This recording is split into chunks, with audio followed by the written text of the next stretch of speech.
So once you left, how did you leave? They wouldn't let me leave. They just, I mean, they just kept saying no, no, no, no, no, no, no. And so I said, okay, give me my money back. And that what I had was, you know, money on account. And per their policy, if you asked for your money, that was it. And they did give it back? They gave my wife's money back. They offered to give me my money back. And I'm still in a, they want me to sign a piece of paper that says that I have no further claim against them. And I told them I can't do that because I feel I do. And I just said, you know, I mean, I don't have the time or the money to get into a legal battle. Even like, let's say $1 million they probably owe me conservatively. And in this country, you could do pain and suffering. Maybe I could get a couple extra bucks. I just don't. It's tough to litigate Scientology. Yeah, but I'm not going to sign some paper that says I don't, you know, I just couldn't. It's just my own integrity. I couldn't, you know, I couldn't say that. So what's happened since you left Scientology? I know I was talking to your wife a little bit earlier, and she was talking about how, you know, the friends cut off from her who, you know, those who were still in Scientology? Yeah, well, you know, I mean, Jesus, I got a little son, too. And he was in a little Scientology school. And he was 4 at the time. And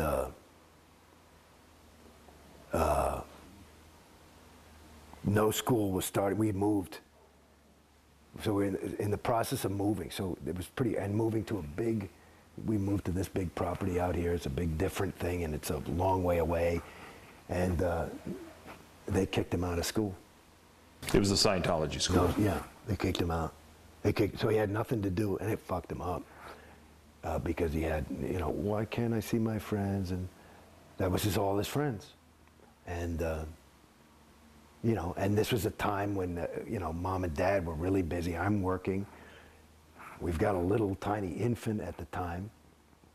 And we're moving to an enormous thing. And plus, this whole place you're in was under construction. There was a period we were in one of those Airstream type of things, you know, and nothing for him to do. And that was, so that was one. So yeah. Our friends, I mean, I knew I could see I was pulling away. So I'm kind of an antisocial personality anyway, so I don't really hang around people, you know. But my wife, you know, with the kids and stuff, she, I remember there's a girl, a wonderful girl, Kelly Daniels, terrific chick, and she found out, you know, some ethics person told her, and she just was inconsolable, you know. So I know there were a lot of broken hearts on the other side, and now there's not. I saw some fucking kid like that I hardly know, you know, I do voiceovers too. So I went to a voiceover, and there was some kid from Scientology, and like usually if I'd see him at a voiceover, I'd be, hey, Jason, you know, and he went, you know, and I just said, you fucking punk. That's all I said to him. It's just like, you see that's it in a nutshell. You know, both of them are alive. The Jason, because we're Scientologists, and because you're out. And so when you look at the thing about, it's really, really, the data shows from the fact, like Tori's husband left her. These people, their families are just, there's the proof. There's the proof. You're incapable of being a good friend if you're a Scientologist. Because you're a Scientologist. And Jason Beghe, the Scientologist, is willing to lose David. Is willing to sacrifice certainly the quality of my relationship with Mom and Dad and brothers and sisters. And God knows who else that I could have made friends with that weren't Scientologists. Because whatever, maybe they just didn't understand or whatever. And my whole fucking, the most important thing in my life, for me, again, going back to who I was as a kid, was a guy who was interested in people. And I wasn't like judging people, like, I was just willing to be them. And maybe that's why I became an actor. And I grew up in New York. And I was like, this is people, people, people. Every day growing up, I would meet somebody. You're on the subway. And now, you know, people go to the Home Depot with me, and we go and I hang and we talk and we do a thing, and that's who I am.